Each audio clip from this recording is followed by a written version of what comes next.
Hey there, everyone. Welcome to the Jason Wright Show Weekend Review. Today, I want to do something that is a little different than what I've been doing on the regular weekend reviews. Today, I want to talk about an article that I read that was pretty freaking funny, and it brought back a lot of memories and a lot of nostalgia.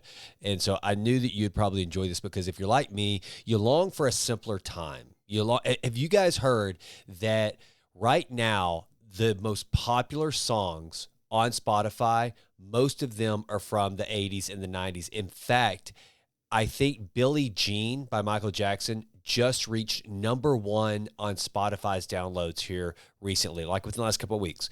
And a lot of that has to do, I'm sure, with the new documentary that's out, the movie that's out, the biopic on him. But nevertheless, and I had not thought much about it in recent years because I don't listen to any contemporary music.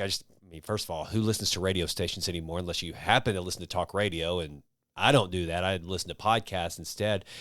But so I have no clue. Like if you were to ask me what the number one song on Billboards is right now, there's no way I could tell you. I couldn't tell you what the number one Billboard song was since I might be able to take a stab in the dark and name some song by Bruno Mars or something, which is probably like nearly 10 years ago. I don't know. And I've just started, it got me to thinking about how things have changed. Things have changed so dramatically that we kind of have taken for granted. And one of them is music. You know, I went to the Oasis reunion concert in New York last year. Actually, it was in New Jersey at MetLife Stadium. And it was amazing. And the cool thing about it was you had demographics from every age group. You have my daughters there who are in their 20s. You had small kids there. You had older Gen Xers like me there. And I think we are in a time where we are just so longing for this kind of simpler time where politics and division and hate and conservative versus liberal were not our national pastime. I got to thinking about this not too long ago. I don't even remember thinking about politics in high school. I could not begin to tell you whether any of my friends' parents were Republican or Democrat. I have no freaking clue. My parents were not political people at all. And now all these kids are grown up with this idea that they must choose a side. And so they lose sight of the fun things. There was a great interview with Vanilla Ice that came out this week where he was talking about the 250-year celebration that's going to happen at the White House. And a lot of the performers that were asked to participate and had first agreed to it, they started dropping out because of Trump, right? They didn't want to be associated with anything that had to do with Trump. And so they were interviewing Vanilla Ice about it, and they were the host was basically trying to say, like, hey, do you worry about this? Because all these other performers are backing out. You know, how are you going to go ahead? And basically, does this mean that you're choosing that side? I mean, it's kind of like you're forced into not choosing America, not choosing celebrating July 4th, which is our 250th birthday as a nation. No. You're choosing a side. You're choosing Trump versus whatever. And I thought Vanilla Ice's response was so amazing. He was like, you know what? Look, come on.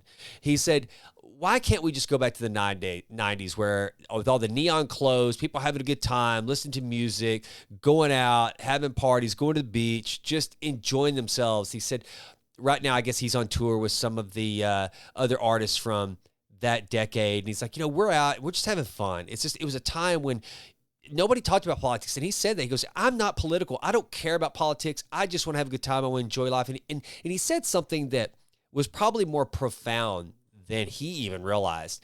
He said, you know, I wish some of these people realized that you can really just go have a good time. Life can be fun. But we are raising an entire generation right now that they are taught you need to go out and find what offends you. You need to go find out some wrong that you can make right. And then there's also this generation that's coming up right now that they basically think time began at their birth.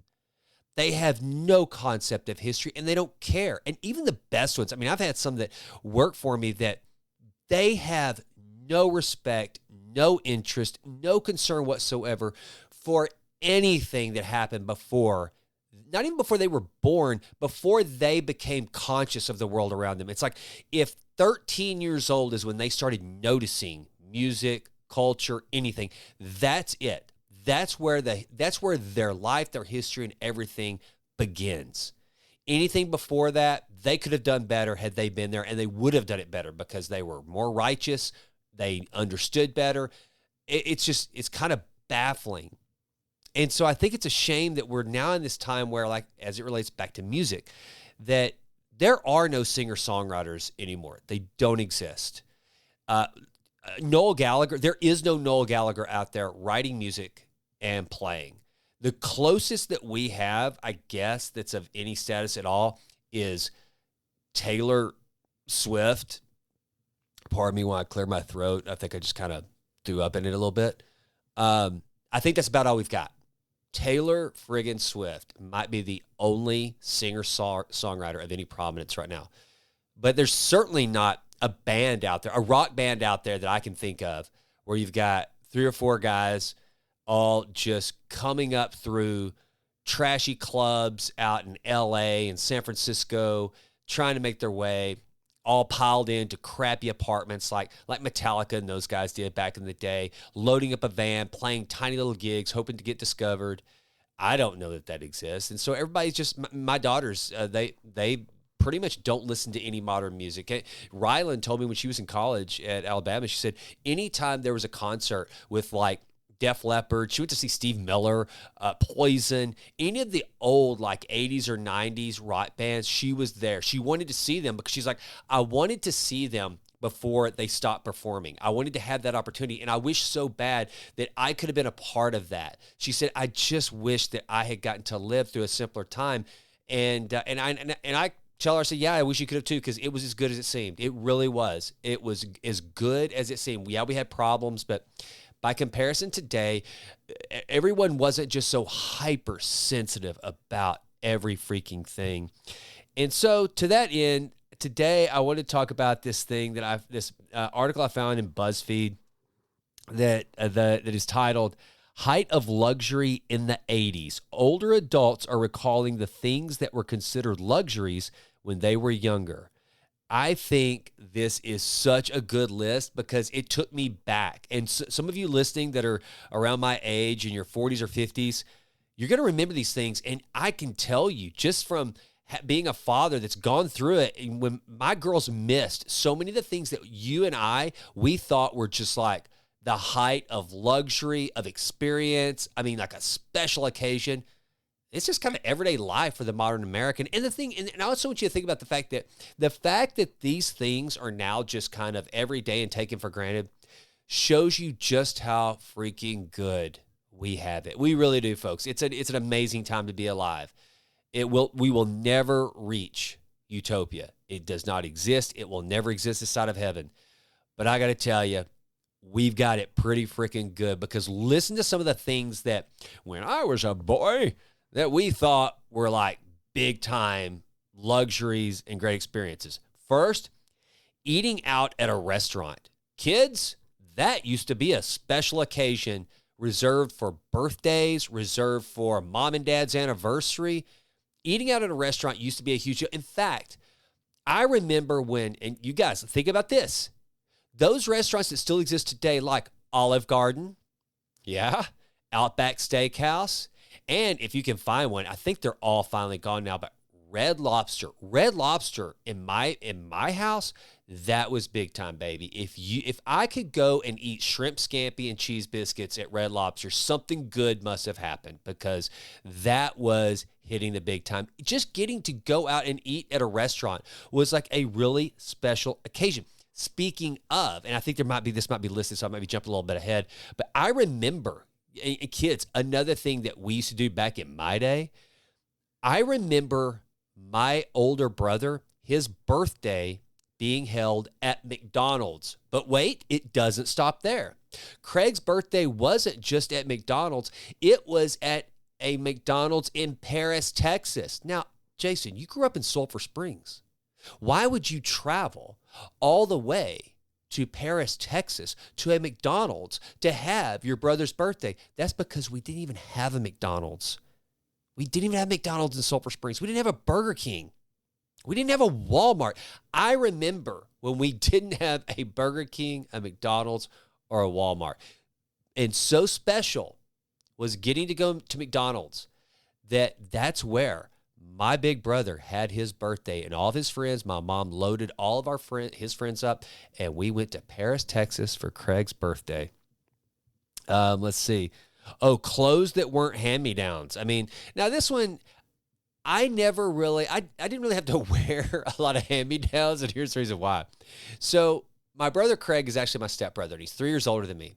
And my stepmom basically dressed us like we were twins. It's kind of funny. She would get us all the same outfits, as we were like so far from being twins, and it's not even funny, but she would dress us alike.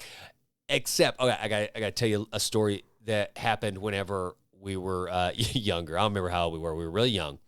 And we didn't have a lot of money. We were by no means poor, but we didn't have a lot of money. And even what money we had, my parents, they watched pretty closely. I mean, there were 4 of us kids. And our arrangement was, I was an only child. My dad married my stepmom, so it was the his, hers, and ours. My stepmom brought Craig and Jennifer, my stepbrother and stepsister, and my dad brought me. God bless all of them. They probably would have rearranged that if they could have. And then my stepmom and dad, they had my little brother Ryan. All right, well, some point when we were little, I think I was probably like 9 or 10 years old, my stepmom's brother, Brad, he's getting married. And my little brother, or my big brother, Craig, and for all intents and purposes, he's my brother. I call him my brother. My brother, Craig, he's in the wedding, so he gets a tuxedo. And I had to wear a suit. Well, my suit came from the Goodwill, okay? It was brown. It was like, I can remember it. If anyone had gotten near me with a match, I would have just gone in. I would have combusted immediately. This was the thickest, heaviest polyester brown suit one could imagine. And Craig was bragging at the wedding that he got to wear a tux, and I was just wearing this brown suit. And I said, well, I get to keep my suit. You have to give yours back, because his was a rental. He said, no. You have to take that suit back to the Goodwill. The reason why, my stepmom's mother, my grandmother, she was the director of the local Goodwill. So she had gotten the suit for me to wear. And Craig had the understanding that I was going to have to give the suit back to Goodwill. So not only did I have a Goodwill suit on, but I had a Goodwill suit on loan. How about them apples? And so anyway, at the church, the reception's about to begin. The ceremony's over. And there's this balcony overlooking the parking lot where Brad and Rochelle, that had just got married, they're walking out the door. And my brother Craig and I are up on this balcony, up over everybody that's lined up to receive the couple as they leave the church. And we're having this argument. And I'm having none of it. So I yell down to my mom in front of everybody, Mom, do I have to take this suit back to the Goodwill? And everybody turns and looks, and my stepmom's probably like, yeah, I don't know who that is. I don't know who let the little blonde-headed kid with the brown, thick polyester suit in. I have no idea who that is. So anyway, hand-me-downs. I didn't have hand-me-downs, but some of you remember that. Our kids don't have to wear hand-me-downs that much anymore. Oh, this one, though, long-distance telephone calls. Kids, did you know you used to have to pay to make a long-distance call? You didn't just have a national roaming plan on your cell phone. I mean, that's the thing, too. Think about this. Not only did we not have cell phones, but you had to pay a fortune to make long-distance calls. I remember I went to college a year before my high school sweetheart. I was dating the same girl all through high school. I go off to college. She's a year younger than me, and I would spend a fortune of whatever money I had saved up to make calls back home to her. Kids, you don't have to do that. It's crazy. Things we just take for granted.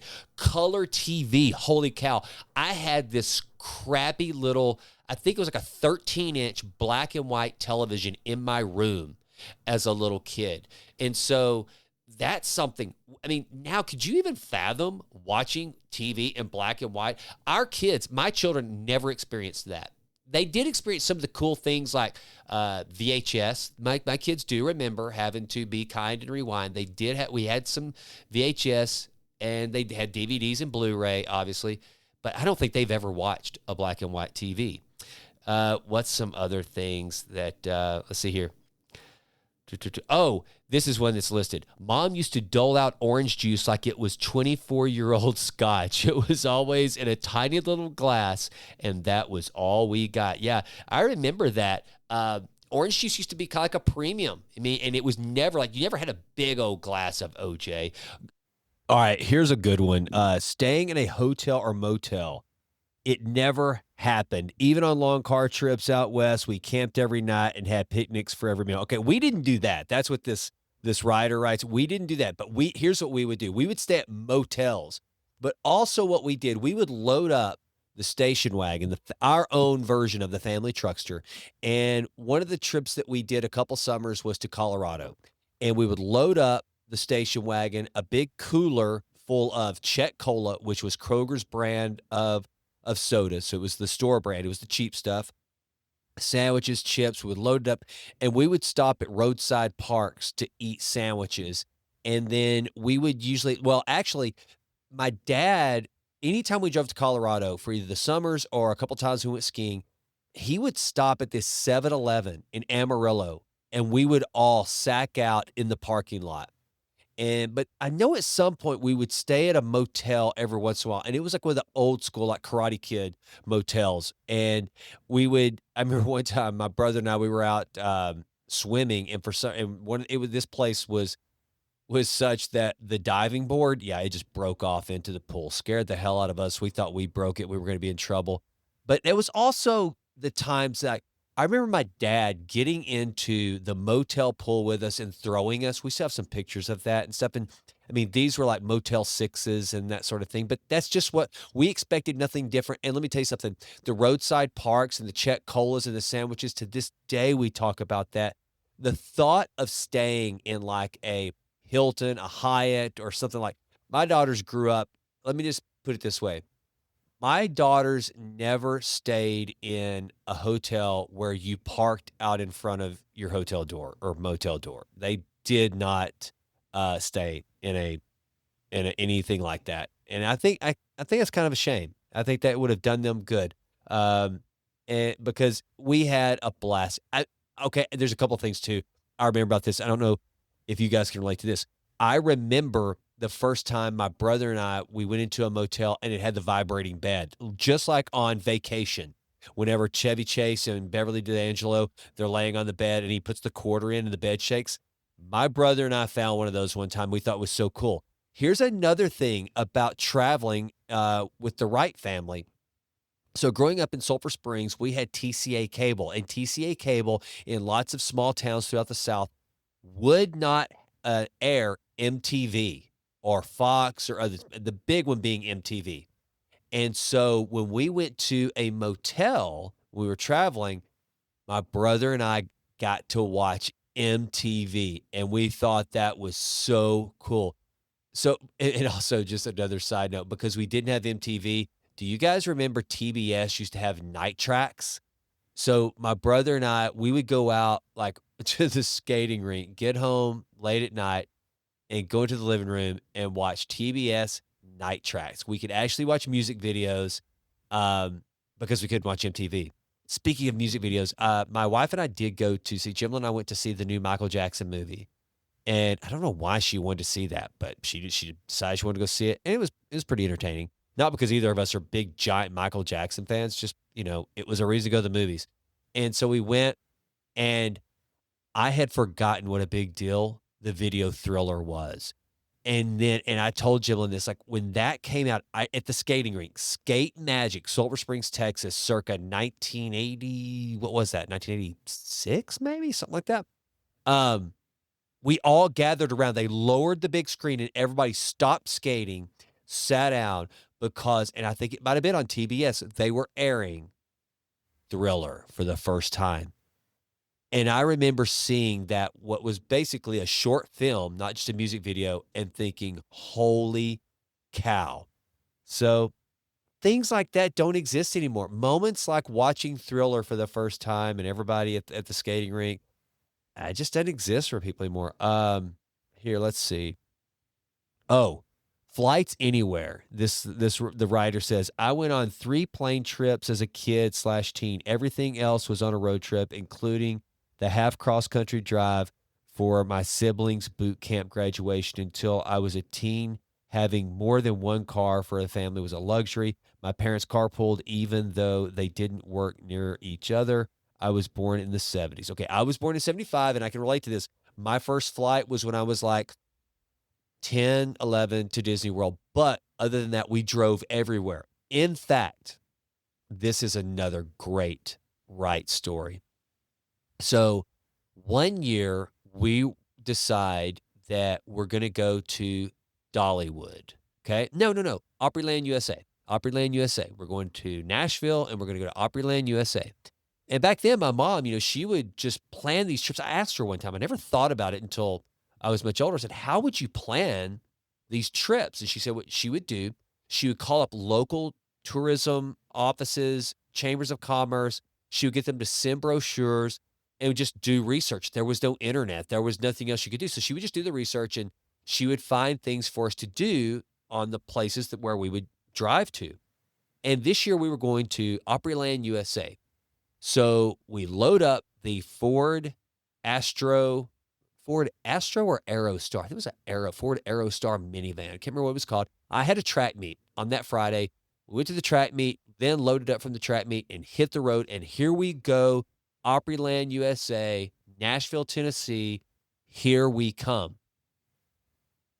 We go to check into the motel where we were going to stay in Nashville.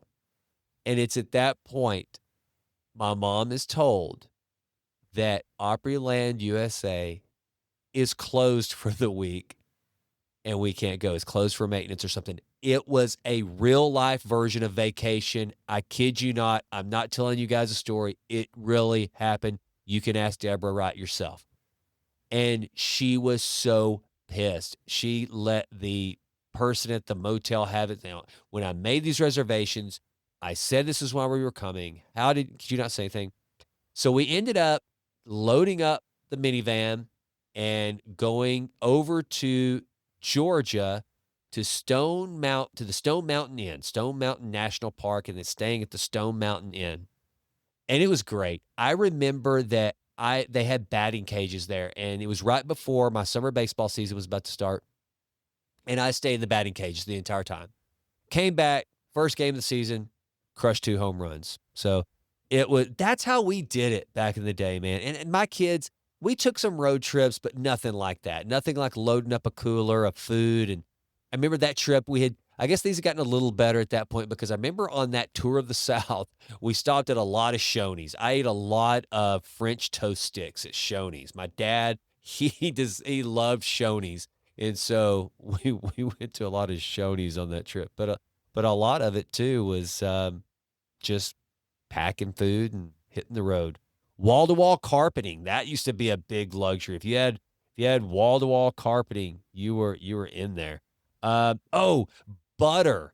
This is great. It says, we only had butter at Thanksgiving and Christmas. Margarine was our norm, but we called it butter. That's how I grew up.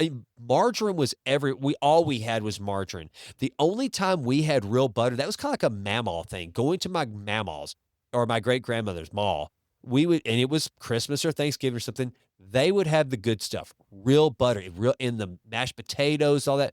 Other than that, no. We had the yellow filmy stuff. It's crazy. Oh, having your own bedroom was a luxury. That is absolutely true. Let's see. That's the list. I just thought that was so cool. I mean, what are some other things that you can think of that, our kids, those of you, again, if you're a Gen Xer like me, then there's just certain things our kids just take for granted that to us were so, so very special. I remember when Rylan and Abby were growing up and Rylan lost her Nintendo DS and we were talking about replacing it. And I remember that those things cost like $150. And I was like, yeah, no, this is ridiculous. we're not just going to run out and go replace this Nintendo DS. I mean, back when we were kids, a big gift, like, if Santa brought you a new bike, which at that time might have cost what, $75 for a pretty nice Murray BMX or something. Um, that was like a big deal. And our kids grew up kind of getting these little $100 gifts, $150 gifts, like just at random. And it's really a shame because it's just a shame that the things that we once considered absolute luxuries are now just so everyday. And I think that's kind of sad. I mean, I think that's what, starting out, I talked about music. I mean, there's just so many things that, people will try to make this into a, I don't want to get into anything controversial, but they'll say when we look back with nostalgia, they'll try to make some kind of political statement about it or whatever, that we're looking back to a time of a darker time of politics or something like that. But really, it's not that. I think it's just simplicity. I think that's what a lot of people miss is simplicity, a sense of like what Vanilla Ice was saying, of just being able to have fun and enjoy high school.